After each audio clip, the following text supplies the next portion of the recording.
ओम शांति। बाबा कहते बच्चे, ये तमो प्रधान दुनिया है और मैं तुम बच्चों को इस रावण की दुनिया से छुड़ाने के लिए आया हूँ और तुम्हें सुख धाम में ले जाने वाला हूँ।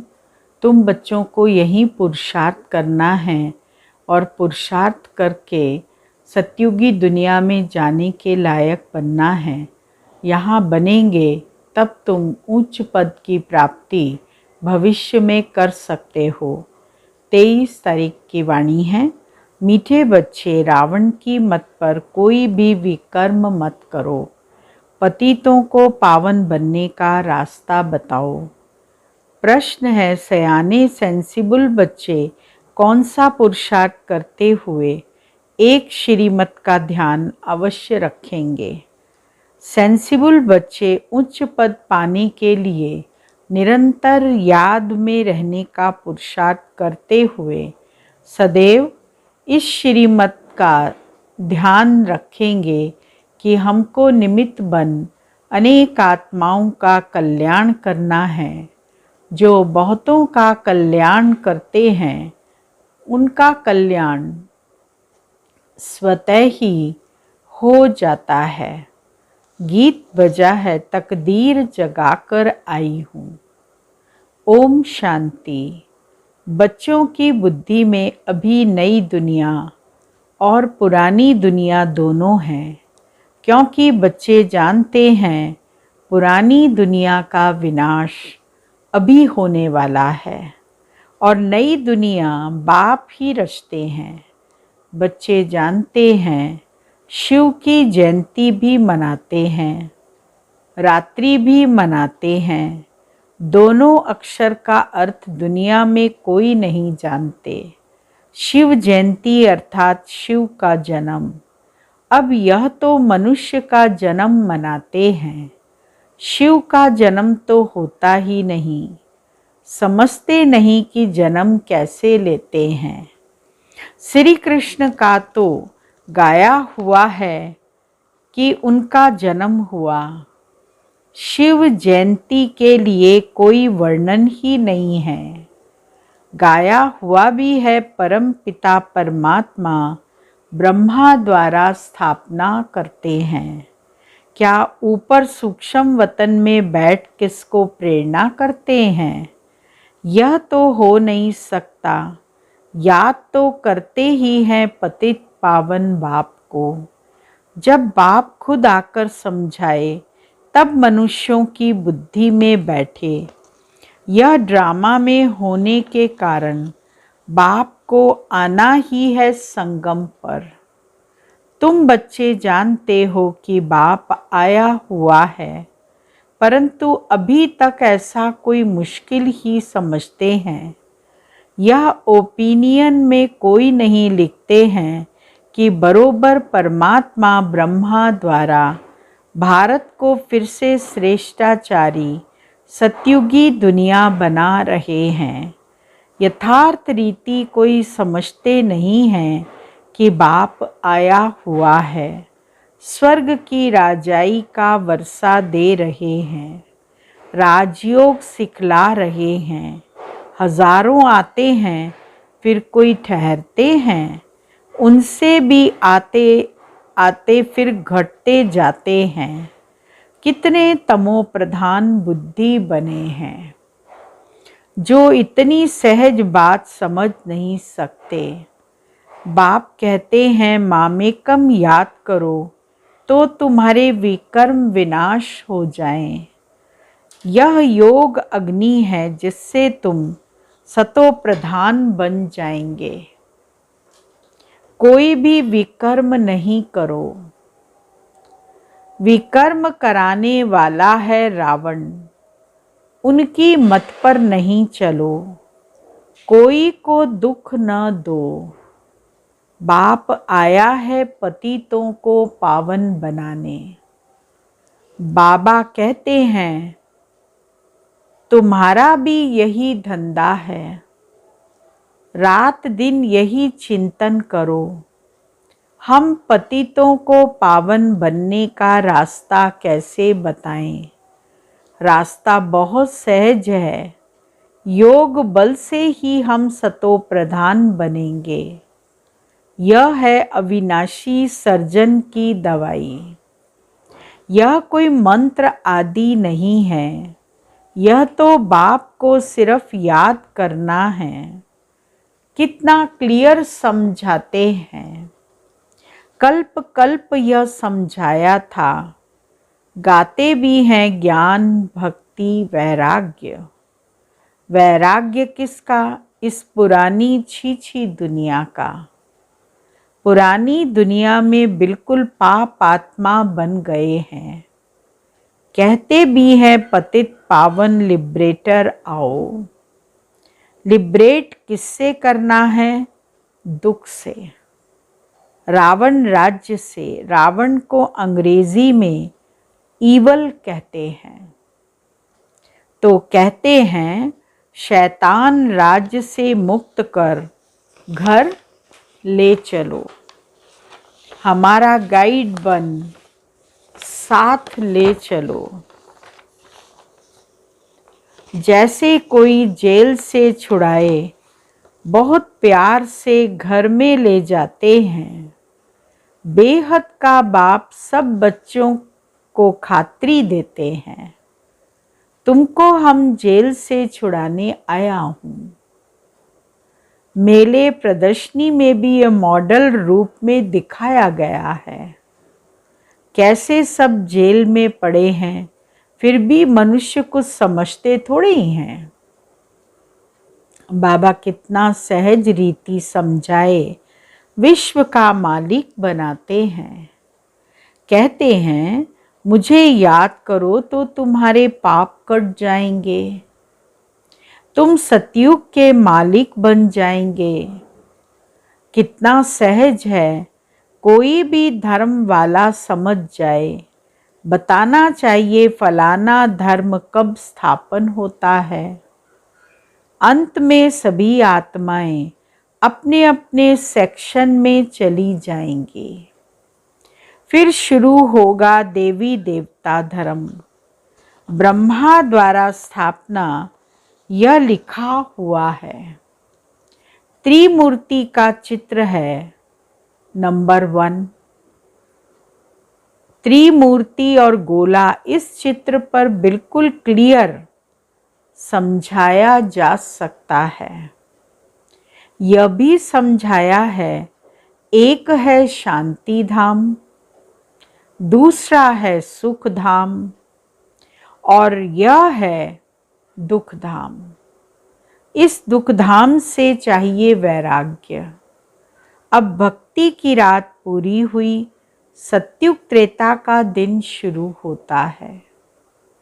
बाबा कहते हैं अब पुरानी दुनिया खत्म होनी है, इसीलिए इससे वैराग्य चाहिए। वह है हद का वैराग्य और यह है बेहद का वैराग्य। वह सन्यासी आदि कोई नई दुनिया नहीं रचते हैं। क्रिएटर बाप है ना, उनको कहा जाता है हेवनली गॉड फादर, हेवन स्थापन करने वाला। दूसरा कोई तो है नहीं। पढ़ाई है सत्युगी राजधानी प्राप्त करने के लिए। ज्ञान सागर आकर ज्ञान देते हैं। ज्ञान सागर पतित पावन उनको ही कहा जाता है। नॉलेज काहे का है? क्या बैरिस्टर सर्जन का नॉलेज? परमात्मा को सृष्टि के आदि मध्यंत का नॉलेज है। उसमें सब नॉलेज आ जाती है। बैरिस्ट्री इंजीनियरी आदि सबका मूल माखन है गॉडली नॉलेज। वह जिस्मानी नॉलेज पढ़ना, इंजीनियर आदि बनना कोई बड़ी बात नहीं है। यह तो तुम जानते हो सत्युगी नई दुनिया की जो रस्म रिवाज होगी वही वहाँ चलेगी। हमने जैसे कल्प पहले महल आदि बनाए थे वही रिपीट करेंगे। उनको कहा ही जाता है सतयुग।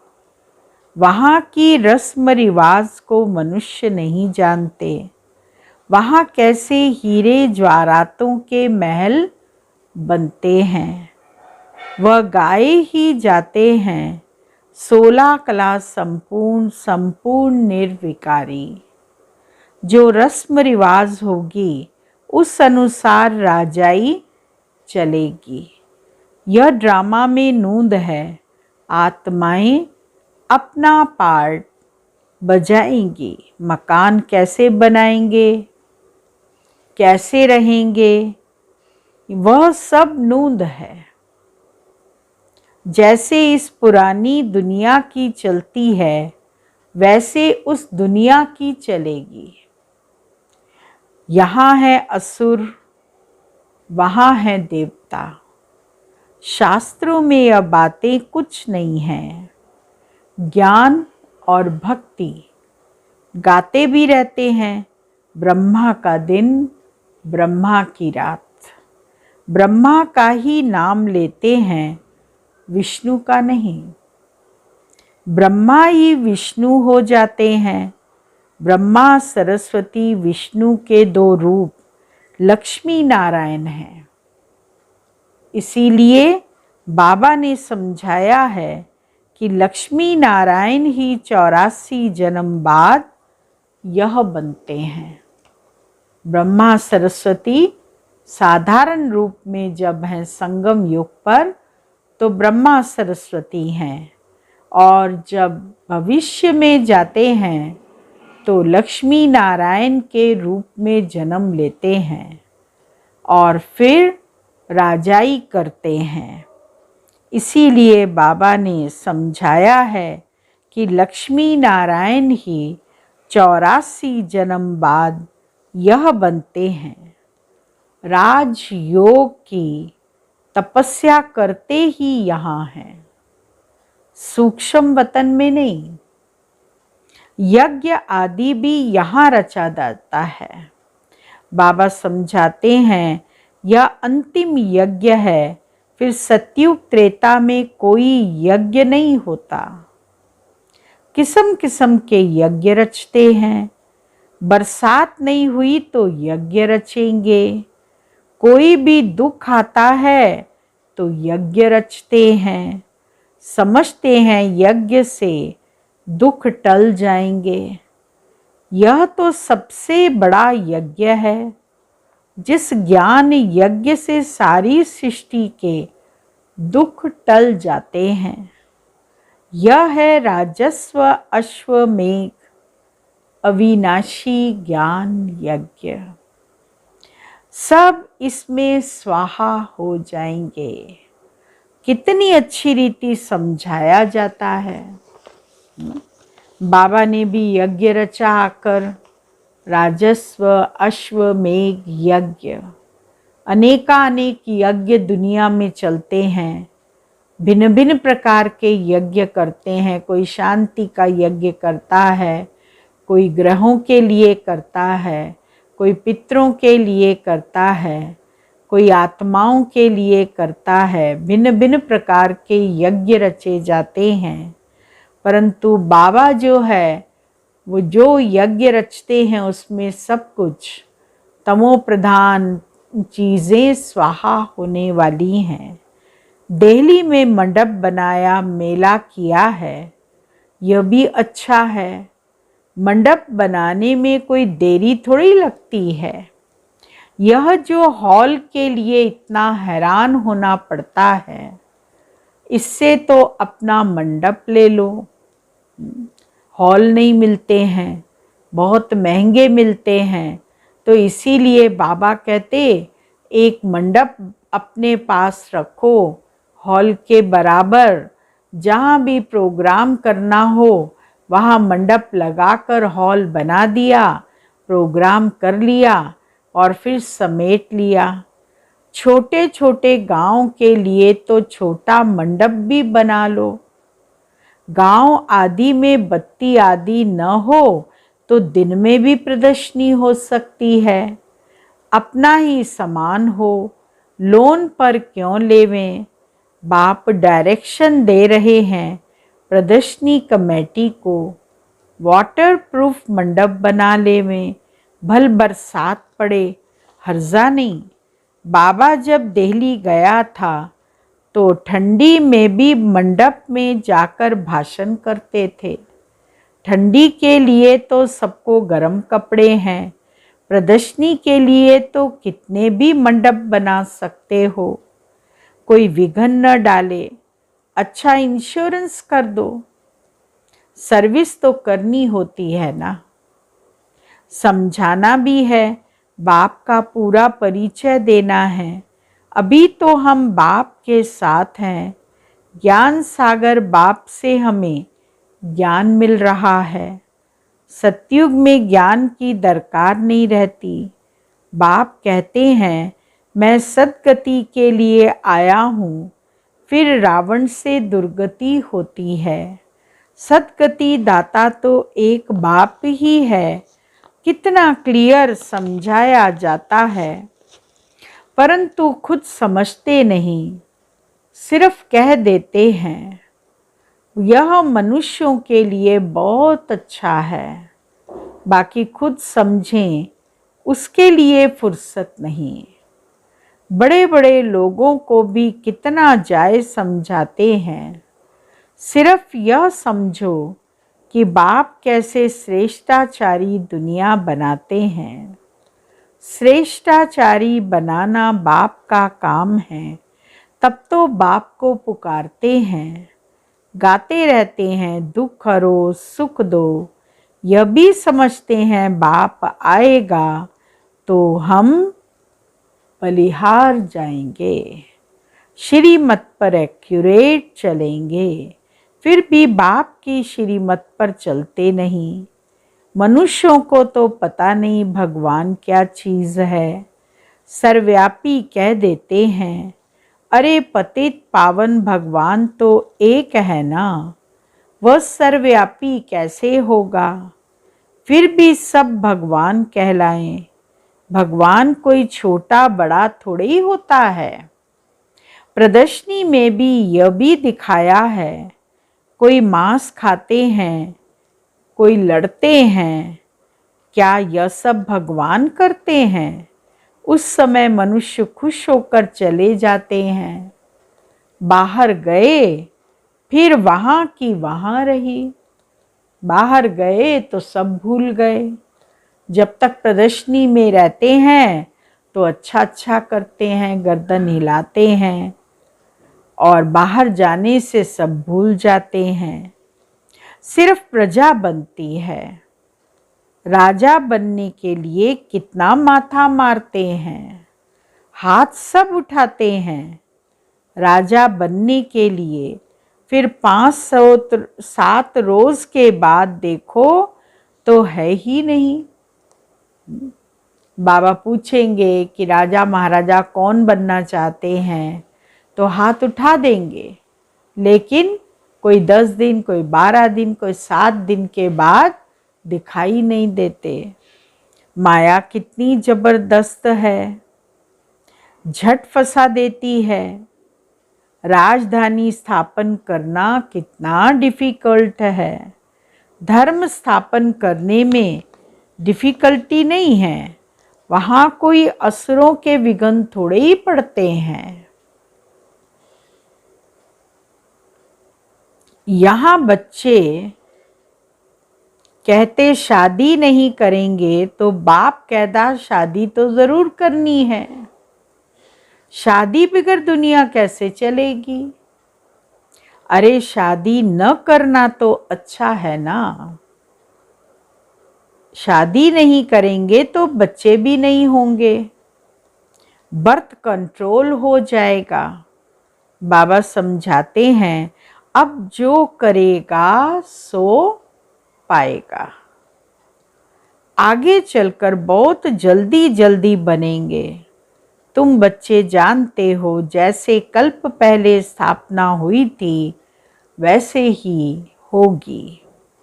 जो दिन बीता वह कल्प पहले मुआफिक, रात को सोते हैं ख्याल चलता है।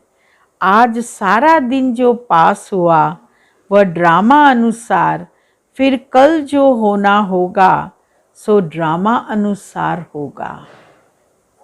सिवाय तुम्हारे और किसको भी पता नहीं कि यह ड्रामा है। उसका आदि मध्यंत क्या है कुछ पता नहीं। तुमको मालूम है, तुम पुरुषार्थ करते हो और सब घोर अंधियारे में है। जो कुछ पाठ चलता है वह ड्रामा अनुसार। आज यहाँ बैठे हो और कल बीमार हो जाते, वह भी कहेंगे ड्रामा अनुसार भोगना भोगनी है। कल्प कल्प ऐसे होगा। ड्रामा बुद्धि में है, इसीलिए कोई फिक्रात नहीं होती है। विघ्न पड़ते हैं, काम में देरी पड़ती है। समझते हैं कल्प कल्प देरी पड़ी होगी। आसार ऐसे मालूम पड़ते हैं। उच्च पद पाने के लिए पुरुषार्थ बहुत करना है। बाबा कहते उच्च पद पाने के लिए पुरुषार्थ बहुत करना है। देखना है कि हम ऊपर चढ़ रहे हैं, बाबा की सर्विस करते हैं कि एक जगह पर खड़े हैं। हम कोई का कल्याण करते हैं, बहुतों का कल्याण करेंगे तो हमारा भी कल्याण होगा। इम्तहान जब पूरा हो जाएगा फिर सब मालूम पड़ जाएगा कि हम यह पद पाएंगे। कल्प कल्पांतर की बाजी है। फिर पिछाड़ी में बहुत पछताएंगे कि हमने इतना समय पुरुषार्थ क्यों नहीं किया, बाबा की श्रीमत पर क्यों नहीं चले। बाबा सिर्फ कहते हैं मन मना भाव, बस। कितने प्यार से कहते हैं बच्चे मुझे याद करो।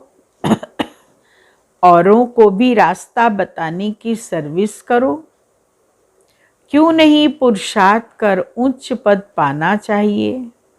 उनको कहेंगे सियाने सेंसिबल बच्चे। पढ़ाने वाला भी समझते हैं कि यह श्रीमत पर नहीं चलते हैं, किसका कल्याण नहीं करते हैं, तो ज़रूर पद भी कम मिलेगा।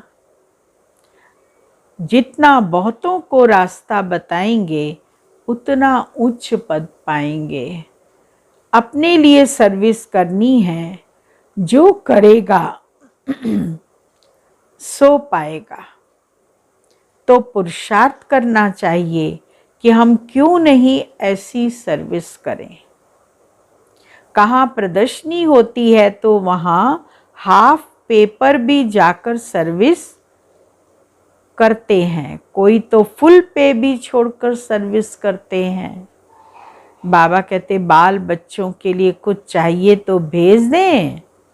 शरीर निर्वाह तो चाहे 1000 से करें चाहे 100 रुपये से करें। पैसा कोई के पास बहुत है तो लाखों रुपया भी खर्च होता है।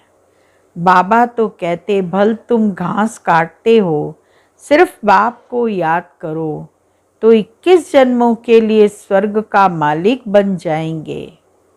अच्छा, मीठे मीठे सिक्की लदे बच्चों प्रति माता पिता बाप दादा का याद प्यार और गुड मॉर्निंग। रूहानी बाप की रूहानी बच्चों को नमस्ते और रूहानी बच्चों की रूहानी बाबा को याद प्यार गुड मॉर्निंग नमस्ते। मुख्य सार है, सब फिक्रातों से छूटने के लिए ड्रामा को बुद्धि में यथार्थ रीति रखना है। जो बीता कल्प पहले मुआफिक। दूसरा पॉइंट, रात दिन यही चिंतन करना है कि हम पतितों को पावन बनाने का रास्ता कैसे बताएं। श्रीमत पर अपना और दूसरों का कल्याण करना है। वरदान, सर्विस्व पुरुषार्थ में सफलता प्राप्त करने वाले डबल ताजधारी भव। संगम युग पर सदा स्वयं को डबल ताजधारी समझकर चलो। एक लाइट अर्थात प्योरिटी का ताज और दूसरा जिम्मेवारियों का ताज। प्योरिटी और पावर, लाइट और माइट का क्राउन धारण करने वालों में डबल फोर्स सदा कायम रहता है। ऐसे डबल फोर्स वाली आत्माएं सदा शक्तिशाली रहती हैं। उन्हें सर्विस्व पुरुषार्थ में सदा सफलता प्राप्त होती है। स्लोगन है, दिव्य गुणों के आधार पर मन, वचन और कर्म करना ही दिव्यता है। ओम शांति।